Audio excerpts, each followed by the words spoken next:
할렐루야. 오늘은 성서신학 세 번째 시간입니다.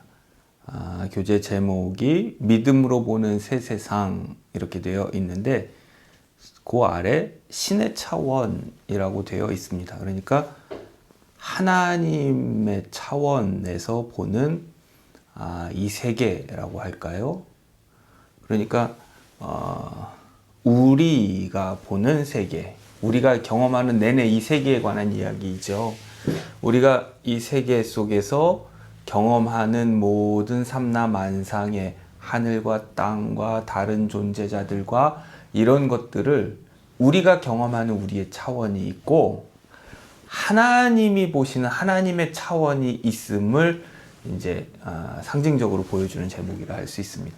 그래서 우리는 모든 사람들이 다 그렇죠. 사람의 시선으로 사람의 시각으로 이 세상을 보며 살아가는데 하나님의 시각에서 하나님의 관점에서 보면 이 세상은 분명히 다른 차원의 모습을 띠게 될 거라 하는 것을 오늘 교재는 메인 주제로 중요한 주제로 삼고 있습니다. 지난 시간에는 하나님은 존재하는가 과연 신존재 증명에 관한 이야기를 했습니다. 그러면서 그것을 네 가지 증거로 얘기했는데 그것을 이제 서두에 요약하고 있습니다. 근데 사실 하나님이 계신가 안 계신가 이런 질문이 지난주에도 제가 말씀드렸지만 저에게는 좀 어색한 질문입니다. 이건 마치 하나님이 계신가 안 계신가 이거를 증명해다오 하는 것은 우리 부모가 나를 사랑하는가 안 사랑하는가 이걸 증명해라 하는 것과 좀 비슷합니다. 부모가 자녀들을 사랑할까요? 안 사랑할까요? 아니 사랑하는데 어떻게 그렇게 회초리를 들고 종아리를 치고 이렇게 할까요? 하나님이 계시다면 왜 세상에 이런 악한 일들이 생길까요? 이렇게 나쁜 일들이 왜 버젓이 생길까요? 뭐 이런 이제 질문들이 이제 유사한 것이죠. 근데 이제 신앙의 어느 상황에 이르르면 하나님의 뜻에 합당하게 사는 삶이 더 중요하지 하나님이 계신가 계시지 않은가 이런 질문 자체는 이제 떠나버리는 그런 때가 있습니다. 부모가 나를 사랑할까? 내가 진짜 우리 부모 자식이 맞을까? 뭐 이런 것이 고민이고 갈등이던 때가 있지만 철이 들고 나면 자식은 어떻게 하면 부모의 뜻에 부모의 생각에 맞추어 볼까? 부모의 뜻에 합당하게 그렇게 해볼까? 이런 데 관심을 갖게 되지요. 부모가 나를 여전히 사랑하나? 내가 우리 부모 자식 맞나? 내가 우리 아버지 아들 맞나? 이런 고민들을 한때는 중요하겠지만 어느 때는 떠난 것처럼 어떤 이에게는 이런 하나님이 계신가 안 계신가 이런 것이 질문이 중요한 그런 때가 있기도 하겠지만 이게 시간이 지나면 이제 더 이상 좀 유치해지는 그런 질문이기도 합니다. 그런데 이 교재는 초신자들에게도 복음을 전하고 또 가능하면 논리적이고 납득 가능하게 설명하기 위해서 이런 주제를 자꾸 이렇게 끄집어 오는 것 같습니다. 하나님의 존재를 드러내는 네 가지 증거, 이건 지난 시간에 했던 것인데요. 첫째, 하나님의 창조 세계를 통해서 알 수 있다는 거, 교재 83쪽 아랫단에 있습니다. 85쪽 아랫단에. 둘째, 하나님은 이스라엘을 선택하여 역사 속에서 자신을 계시하셨다는 거, 그게 성경 말씀 안에 기록되어 있다는 거. 또 세 번째로는 예수 그리스도를 통해 하나님이 어떤 분이신가를 아주 분명하고도 불가역적이고 확실하게 우리에게 보여주셨다는 거. 그리고 네 번째로는 교회 공동체 속에서 또 신앙인이 살아가는 일상의 삶 속에서 하나님을 경험할 수 있고 알 수 있고 더욱 깊이 알 수 있다. 이런 말씀을 하고 있습니다. 그리고 86쪽 밑에서 하나, 둘, 셋, 넷, 다섯에서 일곱 번째 줄을 보면 신존재 증명에서도 마찬가지입니다. 위에서 말한 네 가지 증거는 네 개의 줄을 꼬아 만든 밧줄처럼 강력한 증거가 됩니다. 그러니까 천지 만물을 지으신 하나님의 흔적이 하나님이 어떤 분이신가 하는 것이 이 천지 만물 속에 있다 하는 것과 이스라엘 역사 속에 성경의 말씀 속에 하나님이 계시되었다는 것과 예수 그리스도께서 우리에게 가르쳐 주신 하나님과 하나님 이해와 경험과 또 네 번째로 교회와 우리 일상의 삶 속에서 경험하는 하나님 이해가 이 네 가지가 서로 이렇게 강력하게 뒷받침해서 더 이해할 수 있게 하고 더 깊이 이해할 수 있게 하고 더 강하게 경험할 수 있게 해주는 도구가 된다 하는 뜻이죠. 그러면서 87쪽 위에서 세 번째 줄을 보면 일반적으로 말하자면 지성적으로 정직한 사람들이 신존재를 인정할 가능성이 큽니다. 이런 주장을 하시네요. 그러니까 이 세상이 어떻게 생겼을까? 어떻게 하늘의 별은 떨어지지 않고 제자리를 따라 때를 따라 그렇게 자신의 자리를 찾아갈까? 계절은 어떻게 돌고 새는 어떻게 하늘을 날며 뭐 이런 우리 주변에 주어진 이런 일상의 일들 우리가 경험하는 것들을 생각하다 보면 하나님이 계셔서 하나님이 지으셨구나 이렇게 이제 결론을 지을 가능성이 높다 하는 말이죠. 나는 어떻게 태어났지? 나는 왜 없지 않고 있을까? 이 세계는 왜 없지 않고 있을까? 뭐 이런 것들 우리가 답을 알기 어려운 실존에 관한 문제들을 이렇게 질문해서 파고들다 보면 그러면 우리는 하나님과 만나게 된다는 거죠. 그러면서 우리의 궁금한 질문들 어떻게 지구는 둥글고 태양 주위를 돌고 달 주위를 돌고 뭐 이런 그래서 어떻게 하루가 되고 1년이 되고 뭐 계절이 바뀌고 이런 신비로운 일들이 어째서 우리 가운데 이것이 이루어지고 있을까? 이런 것을 궁금해하기 시작하면 하나님이 만드셨구나. 하나님이 지으셨구나. 하나님이 지금도 붙잡고 계시는구나. 이렇게 생각하는 것이 이해하기가 좋다는 거예요. 납득이 더 가능하다는 거예요. 이걸 좀 어려운 말로 개연성이라고 그러는데 이 세상의 천지 만물과 성경의 역사와 교회의 역사와 우리 일상의 삶을 잘 찬찬히 살펴봤을 때 하나님 없이 설명하는 것이 자연스러운가? 하나님이 계시다고 설명하는 것이 자연스러운가?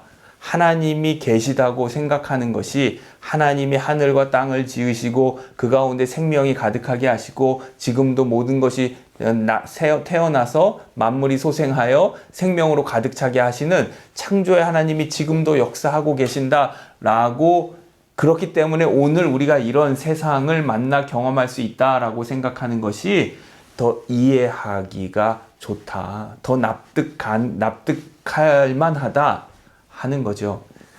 어떤 사람들은 이 모든 것을 창조에 반해서 하나님의 섭리에 반해서 우연으로 설명합니다. 특별히 진화학자들은 그런데 우리가 지난 시간 살짝 언급됐던 리차드 도킨슨의 논의도 그렇습니다. 이 모든 것이 오늘날 어떻게 왜 이런 세상의 모습을 갖추게 되었는가? 가장 핵심 단어가 우연입니다. 우연히 이런 모습을 띠게 됐다는 거예요. 우연히 진화가 이런 방향으로 일어났고 이렇게 됐다는 거예요. 태초에 생명이 어떻게 생겼을까? 진화론자들은 빅뱅 이론을 말합니다. 에너지가 웅축되다 이 에너지가 한순간 폭발함으로 이 세계가 시작됐다라고 가설을 세우는데 그것이 빅뱅 이론입니다. 이 세상의 태초에 에너지, 이 강한 불덩어리 같은 에너지 웅축이 있었고 이게 더 이상 웅축될 수 없었던 에너지가 폭발함으로 지금의 우주가 태초에 시작이 되었다는 거죠. 그리고 그것은 흩어져서 각기 자리를 잡아 별이 되고 태양계의 네 번째 행성인 지구가 우연히 이런 모습을 갖추게 되고 이런 모습을 우연히 갖추게 된 이런 속에 먼지들이 떠다니다가 먼지들끼리 이게 우연히 스파크가 나거나 아니면은 그 번개 같은 것이 쳐서 먼지에 전기 자극이 가해진, 이 단백질 분자 같은 먼지 속에 전기 자극이 우연히 가해짐으로 첫 번째 생명이 태어나고, 그 생명이 첫 번째 생명이 단세포를 거쳐 다세포 생명으로 이렇게 진화를 거듭해서 오늘의 모든 우리가 관찰도 할 수 있는 그런 동물과 식물들과 인류를 우연히 변화의 진화를 거쳐 오늘의 세계를 이르렀다, 이렇게 설명합니다. 좀 거친 설명이긴 하지만 핵심 단어는 우연이에요. 어떻게 오늘날 이런 세계가 이루어졌는가? 우연이라는 거예요. 우연히 그 개체가 그런 선택을 했기 때문에 오늘날 이르게 되었다는 거죠. 그럼 우리 신앙인들은 어떻게 생각하는가? 하나님의 섭리가, 하나님의 계획이, 하나님의 인도하심이 오늘날 이런 사회를, 이런 세상을 지으시고 만드시고 이끌고 계셨다 하는 거죠. 그러면 우리는 이제 생각해야 되는 거예요. 우리가 보지 못했으니까 우리는 이제 두 가지 가능성을 보는 거예요. 이 모든 것이 우연으로 이루어졌을까? 아니면 어떤 초월적인 존재자가 오늘의 세계를 만들었을까? 이 두 가지를 놓고 어떤 것이 더 가능성이 높을까를 점쳐볼 때, 당연히 하나님이 만드셨으니까 이렇게 정교한 세계가 되었지, 우연히 어떻게 이렇게 우연히 그렇게 정교한 세계가 될 가능성이 있을까? 하나님이 그렇게 만드실 가능성이 높을까? 생각해 보면 당연히 하나님이 만드셨다고 생각하는 것이 개연성이 높다, 가능성이 높다, 그런 뜻입니다. 그런 의미로 지성적으로 정직한 사람들이 신의 존재를 인정할 가능성이 높다, 이렇게 말씀하고 있는 거예요. 그런데 그렇게 하나님을 인정하는 것, 신 존재를 인정하는 것은 신앙의 더 깊은 차원으로 이끌어지는 그런 관문이 되는데, 왜냐하면 하나님의 존재는 이 우주 만물을 관장하는 하나님의 또 다른 차원이 있기 때문입니다. 교재는 88쪽의 맨 위에 보면 신이 존재한다면 그 신이 속한 초월적인 세상 혹은 절대적인 세상이 있어야 마땅합니다, 이렇게 말합니다. 그러니까 그러면 이 세상을 하나님이 지으셨는데 하나님의 자리는 어디인가라는 거예요. 우리가 경험하는 이 지구 세계, 이 사회를, 이 세계를 경험하며 우리의 우주 시대를 경험하며 살잖아요. 그럼 하나님의 자리는 어디인가? 교재는 그 세상을 성경은 하나님 나라, 하늘나라 혹은 천국이라고 부릅니다. 이것은 같은 것에 대한 다른 표현입니다. 현대 물리학은 차원이라는 개념으로 그 세상을 이해하도록 도와주었습니다. 차원이라는 것을 이제 끌어서 설명을 합니다. 차원이 다르다, 이런 말 우리 하죠. 차원이 다르다. 1차원, 2차원, 3차원 이렇게 있습니다. 그거보다 조금 이렇게 좀 초월적인 것은 4차원이라고 하지요. 근데 오늘 교재는 11차원 이런 얘기까지도 하면 설명하는데, 1차원은 이 직선입니다. 직선 안에서 움직이는 거예요. 모든 것이 직선 안에서 움직여요. 이 직선 위의 세상이 1차원입니다. 2차원은 직선과 직선, 1차원과 2차원, 이 직선과 직선 사이에 이 그래프 같은 것이 2차원이에요. 그러니까 이 선 위에서 움직이던 차원에서 이 산을 이게 위쪽으로 이렇게 방향이, 이게 영역이 넓어진 거죠. 이 축과 이 축 사이에 이것이 2차원입니다. 그럼 3차원은 이 축을 이렇게 눕혔을 때 위로 1차원, 2차원, 3차원. 그래서 입체 세계. 우리의 세계가, 그러니까 저와 여러분이 경험하는 이 세계를 3차원적인 입체 세계라고 생각합니다. 그러니까 선 위의 세계가 1차원이고, 이 평면적인 이 바닥에 깔린 것 같은 평면적인 세계가 2차원이라면 이런 입체적인 세계가 3차원이고, 우리가 경험하는 이 세계가 3차원적인 세계인데, 하나님의 세계는 그럼 어디 있는가? 3차원을 넘어서는 그런 어떤 세계가 있을 거라는 거죠.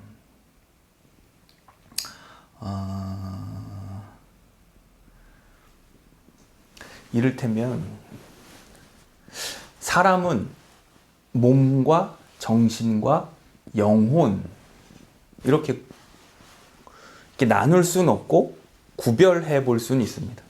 사람의 몸 그리고 그 안에 있는 마음, 정신, 영혼 이런 것들을 생각해 볼 수 있어요. 근데 우리가 몸은 알 수 있습니다. 만질 수 있어요. 이 뱃속에 심장이 뛰고 있고 위가 이렇게 소화를 시키고 있고 뭐 이런 것들은 우리가 이 가슴을 열어보면 이 안에 움직이는 장기들을 관찰할 수 있어요. 수술할 때는 실제적으로는 이렇게 꺼내서 수술하고 다시 넣고 뭐 이런 것들도 하잖아요. 이렇게 물질적인 몸이 있는데 이 물질적인 몸이 사람의 전부가 아니라는 거죠. 그럼 우리 마음은 어디에 깃들어 있는가? 우리 정신은 어디에 깃들어 있는가? 우리의 영혼은 어디에 깃들어 있는가? 나라는 이 물리적인, 육체적인 몸하고 아주 밀접적인 영혼, 정신, 육체는 어디 있는가?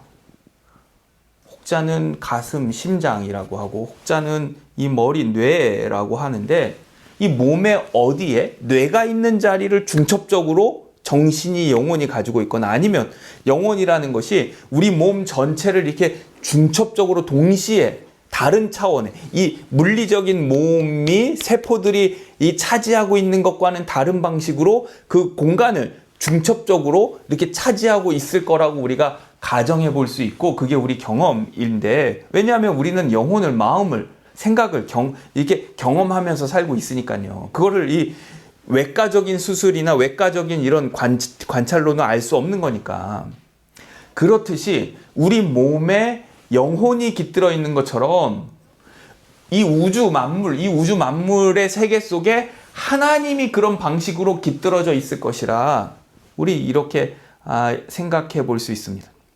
내 몸에 영혼이 깃들어 있는 것처럼 이 세계의 영혼으로 하나님이 깃들어 계신다. 그러니까 우리는 흔히 예수님이 교회의 머리시고 우리는 예수님의 지체된 교회의 몸이라 이제 이런 비유를 많이 쓰는데 이걸 좀 확장시키면 온 우주 만물은 하나님의 몸이 되고 하나님은 온 우주 만물의 정신 혹은 마음 이것이 된다 이렇게 생각해 볼 수 있다는 거죠. 그래서 이런 우리가 경험하는 이 지엽적인 이 좁은 우리가 보고 듣고 만질 수 있는 이 세계는 상당히 제한적이지만 하나님이 몸으로서 품고 계시는 우주 만물은 어마어마하니 하나님의 관점과 우리의 경험하는 우주 세계는 이 세계는 너무나도 큰 간극이 있을 수밖에 없다 하는 거죠. 믿음의 사람들은 하나님을 믿는 사람들은 때론 그런 하나님의 시선, 하나님의 마음, 경험을 흘낏 혹은 살짝 엿보게 되는 경험을 하게 되는데 그것을 영적 체험이라고 부릅니다. 교재 89쪽을 보면 참 다행스럽게도 하나님은 때로 선택된 사람들에게 하나님의 차원을 열어 보여주십니다. 그것을 가리켜 영적 체험이라고 부릅니다.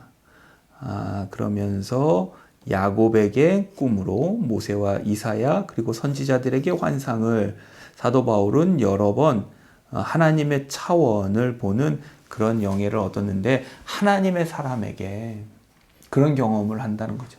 그러니까 우리도 기도할 때든지 뭐 이럴 때 이게 잠을 자는 것도 아니고 안 자는 것도 아닌데 이게 내 몸의 경험이 아닌데 그렇다고 최면도 아닌 어떤 그런 경험들 할 때가 있습니다.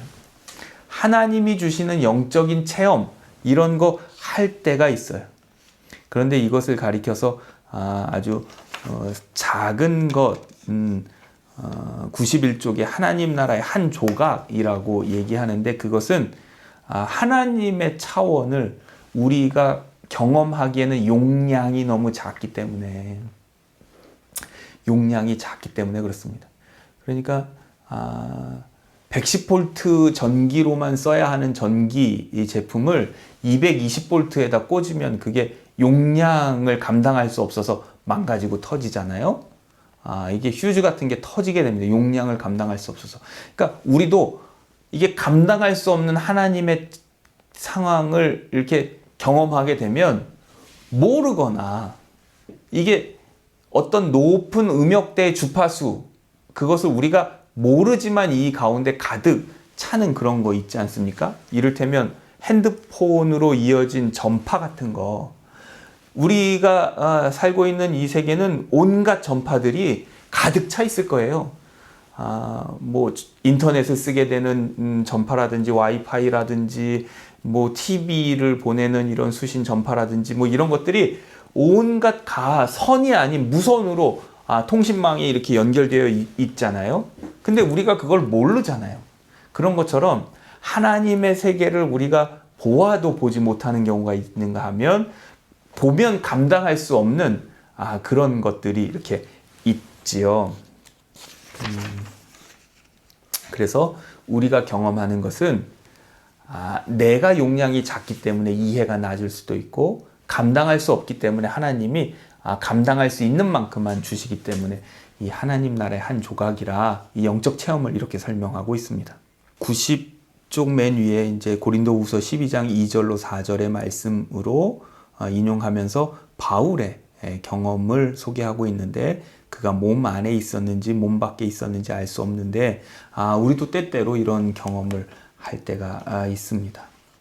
그리고 또 91쪽에는 누가복음 9장 28절로 36절의 말씀을 풀어주시면서 변화산에서의 이야기, 그것을 하나님 나라의 한 조각을 경험한 것이라, 그리고 이 일을 통하여 하나님의 차원을 인정하고 그 차원의 눈을 뜨도록 제자들을 초대하고 있다, 이렇게 말씀하고 계십니다. 그런데 이런 초월적인 경험, 영적 체험이 위험한 것은 93쪽에 맨 아랫단에 보면, 예수께서 인간의 마음이 얼마나 속기 쉽고 또한 착각하기 쉬운지를 아셨다는 겁니다. 하나님 나라에 대해 말씀으로 가르치신 것은 덜 위험합니다. 하지만 그 나라의 한 조각을 보는 것은 매우 위험한 일입니다. 사람들이 그것을 보고서 오해하거나 교만해지기 쉽기 때문입니다. 그래서 예수님은 베드로와 야고보와 요한에게 인자가 죽은 자 가운데서 살아나기 전에 본 것을 인자가 죽은 자 가운데서 살아나기 전에는 본 것을 아무에게도 이르지 말라고 엄중히 명령하셨습니다. 하나님 나라의 일부를 보는 것은 믿음의 사람들이 모두 바라는 일이지만 이성적으로, 감정적으로도 감당하기 힘든 일입니다. 그러니까 하나님 나라를 우리가 영적 체험을 한다는 건 상당히 영광스러운 일이고 기쁜 일이고 행복한 일이지만, 우리 인간이 가진 한계, 이 경험의 한계 때문에 오해하기 쉽고 또 교만해지기 쉽다는 거죠. 사도 바울이 자신의 영적 체험을 얼마나 조심스럽게 설명하고 있는지를 생각해 보면 우리가 알 수 있습니다. 그러나 이런 것이 확연하게 깨달아지는 그런 분기점인데, 바로 예수 그리스도의 십자가와 부활의 빛에 비추어서, 예수 그리스도의 십자가와 부활, 이것에 비추어서 이것에 부합한가 그렇지 않은가가 이게 올바르고 좋은 신앙의 영적 체험인지 그렇지 않은지를 판단할 수 있는 기준이 됩니다. 그래서 이 대목에서 예수님의 부활을 생각해 볼 필요가 있다. 저자는 그렇게 말합니다.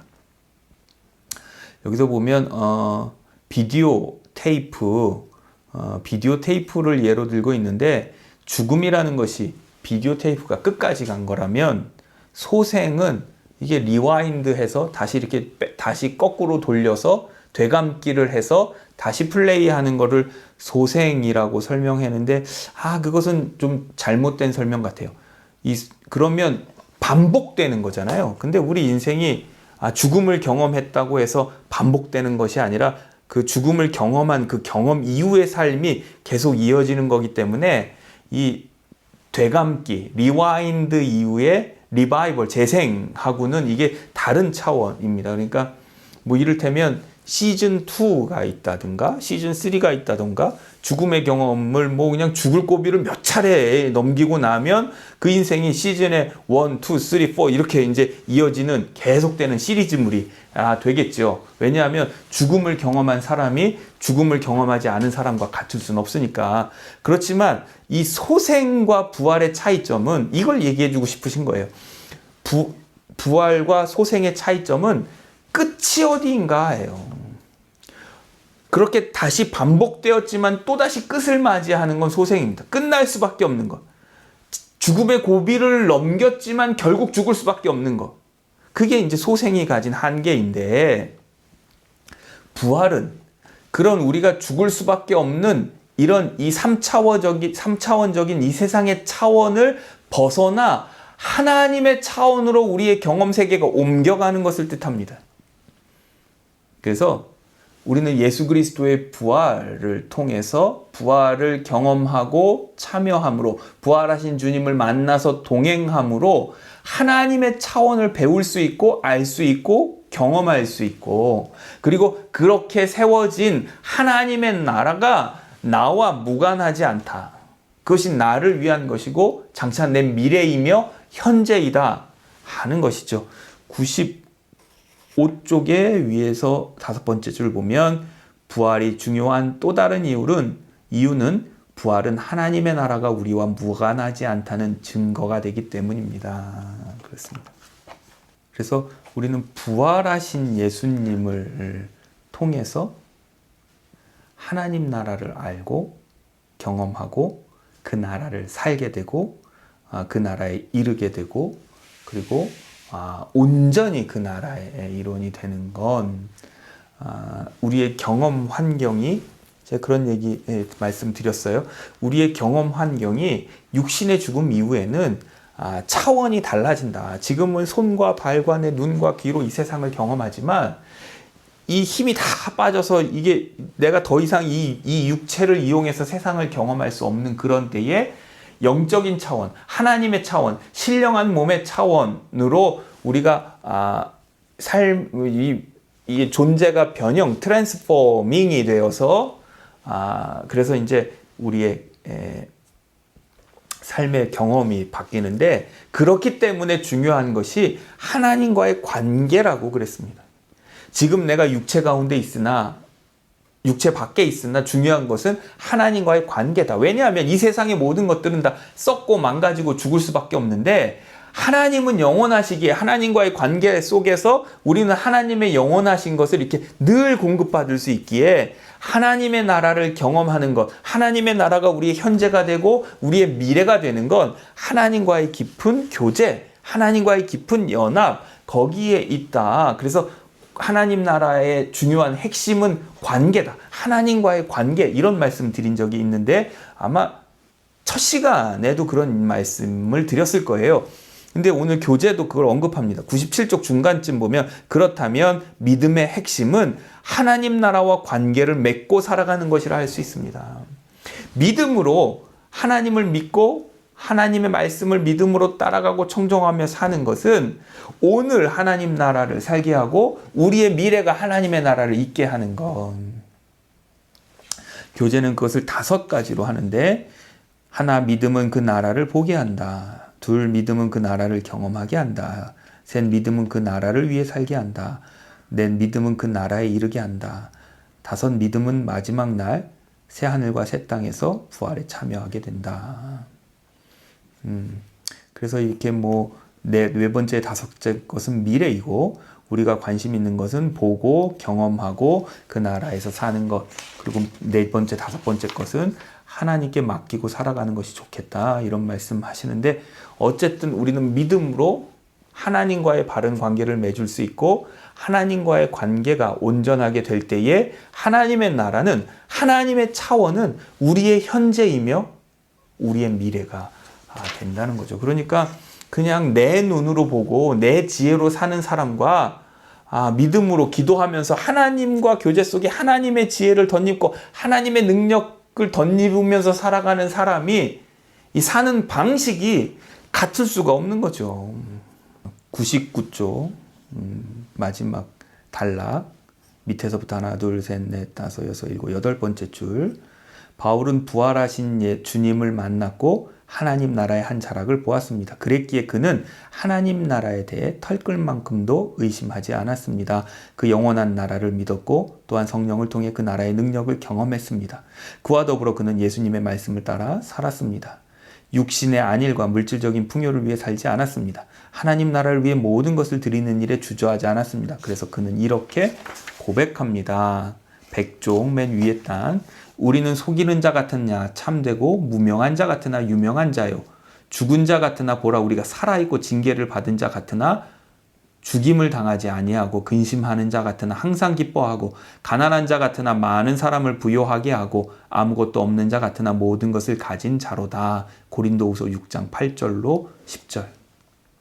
이것이 물질 세계 속에서만 사는 것이 아니라 하나님과의 바른 관계 속에 하나님 나라를 경험하는 사람의 고백이라는 거죠. 하나님 나라에 대한 분명한 체험과 믿음 없이는 이런 고백을 할 수 없다. 그러면서 우리에게 이런 질문을 던지십니다. 101쪽의 중간쯤 보면 혹시 당신은 하나님도 믿고 하나님 나라도 믿어왔지만 그것을 죽고 나서 가는 곳으로만 알고 살아온 것은 아닙니까? 그 나라를 믿는다고는 하지만 그 나라로 인해 변화된 것이 딱히 없는 것은 아닙니까? 예수님의 말씀을 읽을 때마다 맞아 이렇게 살아야지 하면서도 정작 실천한 능력이 없는 것은 아닙니까? 지금의 믿음이라면 당신은 죽음을 어떻게 맞이할 것 같습니까? 과연 내가 하나님의 나라를 얼마나 알고 얼마나 이해하고 얼마나 경험하고 있는가? 하나님의 차원에 얼마나 더 깊이 이해하고 보고 경험하며 살아가고 있는가? 그것이 우리의 신앙생활의 목표일진데 과연 내가 영원히 빼앗기지 아니할 기쁨을 위해 살아가는가? 아니면 죽고 나면 떠날 것 그것에 집착하며 살아가는가? 어느 것에 우리 인생의 무게중심이 있는가에 따라 우리 신앙의 깊이를 알 수 있을 거예요. 이 세상에서의 조건들, 돈이며 명예며 이런 것들이 전혀 필요 없다는 뜻이 아닙니다. 우리가 주어진 인생, 이 세상 100년 정도의 삶을 누구나 이 세상에서 살아야 돼요. 그러기 위해서는 돈도 필요하고 집도 필요하고 명예와 권세도 필요합니다. 직장도 필요하고요. 그러나 그것은 단지 100년 동안만 우리에게 필요한 거예요. 우리의 인생은 영원한 예수님의 부활에 참여한 우리의 인생은 그 100년과는 비교할 수도 없는 영원한 하나님의 나라가 있는데 그것을 본 사람은 영원한 하나님의 나라를 향해서 살아갈 것이고 그것을 보지 못한 사람은 100년밖에 갖지 못할 것에 집착하면서 살 것인데 내 인생의 무게중심이 어느 쪽에 있는가 그것이 그 사람의 신앙의 깊이를 가르쳐준다 하는 거죠. 그래서 우리 각자가 현재 머물러 있는 믿음의 단계는 모두 다릅니다만 우리 모두에게는 지금보다 더 깊은 믿음이 필요합니다. 부디 더 깊은 믿음을 위해 더 자주 더 오래 더 치열하게 주님을 찾기 바랍니다. 하나님을 아는 만큼 그리고 그 나라를 경험한 만큼 우리는 달라지기 때문입니다.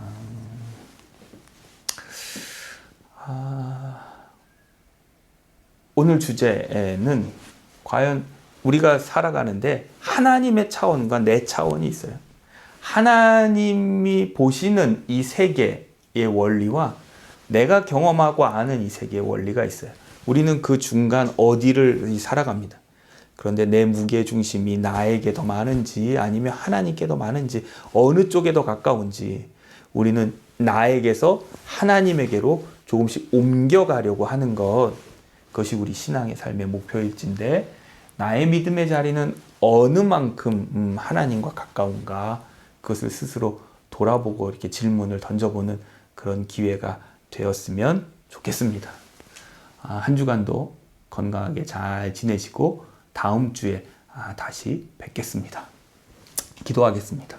하나님, 오늘은 우리가 이 세상에 하나님의 차원이 있음을 함께 기억하며 말씀을 나누었습니다. 우리가 이 세상에 바쁘고 분주하고 살아가는 일이 어렵고 치열하지만 이건 모든 것 너머에 모든 것을 주장하고 주관하고 계시는 창조주 하나님이 계심을 믿습니다. 주님에게로 시선을 돌려 하나님과 동행하는 믿음의 걸음이 우리 가운데 있게 하시고 부활하신 예수 그리스도를 알고 만나고 경험하고 믿음으로 말미암아 이 세상에 살아가지만 하나님 나라를 소유한 자처럼 믿음의 사람의 용기가 우리 가운데 가득하도록 도와 주옵소서. 주님을 묵상하고 기도하며 더 알기를 소원할 때마다 성령께서 역사하여 주시어서 우리의 신앙의 깊이가 넓이가 예수 그리스도께 더욱 가까이 자라고 성장하고 성숙하는 믿음의 일들이 가득하게 하여 주옵소서. 하나님께서 우리 공부하고 더 깊이 알고 경험하기를 소원하는 우리 교우들 가운데 함께 하시기를 간절히 축복하며 우리 주 예수 그리스도의 이름으로 기도드립니다. 아멘.